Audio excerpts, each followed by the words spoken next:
This is Waifu News. Good evening. Crazy new videos today out of Portland. A white man feeling comfortable! I bet you've never had a struggle in your life! Ever! What does your flag represent? It means that represents that I'm dead! And that I'm not worth anything! So fight your flag! Fight your flag!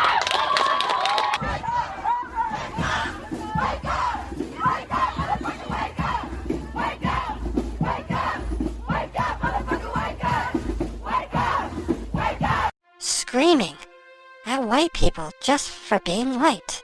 And what I see in these protesters is not only insane anti-white racism, but the personal and family issues of these protesters is more and more clear to more and more people. Even on Reddit, folks. Even on Reddit, people can see that these are overgrown children who come from broken homes, absent father, abuse, neglect. These are people playing out, projecting their own family issues onto a public stage, screaming at white people just for being white, telling white men standing on their own porch that they never had it hard at all, they never had any difficulties, they never had any problems just because they're white. And who do we see in these crowds, folks? Mostly women, and the only males out there are black males for the most part, so you're looking at irrational women with family issues. These are people who only want to destroy, and all because their daddy ran away, or their daddy didn't give them enough attention, or their daddy abused them. Everybody can see this more and more clearly, and folks, I will tell you something. Trump was right. The suburban housewife is going to end up voting for Trump. And all they needed, all white women needed, was an excuse to face the peer pressure from their fellow women who would say, how could you dare vote for Trump? You betrayed women. All they have to say is, look. Look at these crazy riots. Look at them marching through the suburbs now.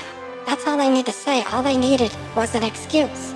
And in 2016, a majority of white women voted for Trump, even with a female candidate, Hillary Clinton. There's no female candidate in 2020. It's Joe Biden. I'll tell you something else. Kamala Harris does not necessarily appeal to as many females as you might think. So Trump is going to win, and it's probably going to be a landslide. And white women, for the most part, are going to continue voting for Trump just like they did in 2016, even when there was a female opponent to vote for. Trump might seem bad in a vacuum with an undefined opponent who is probably going to be better, but now we got specifics. We have Joe Biden. We have Kamala Harris. The specifics are simply no longer disfavorable to Donald Trump. Anyway, guys, it's some good news. Donald Trump is going to win. Even if women continue to say, due to peer pressure, responding to polls saying no, they're not going to vote for Trump, at the end of the day, anonymously, a majority of white women are going to continue voting for Trump because it's clearly better than the alternative. And anybody can see that. So I will see you soon. Peace. This is Waifu News.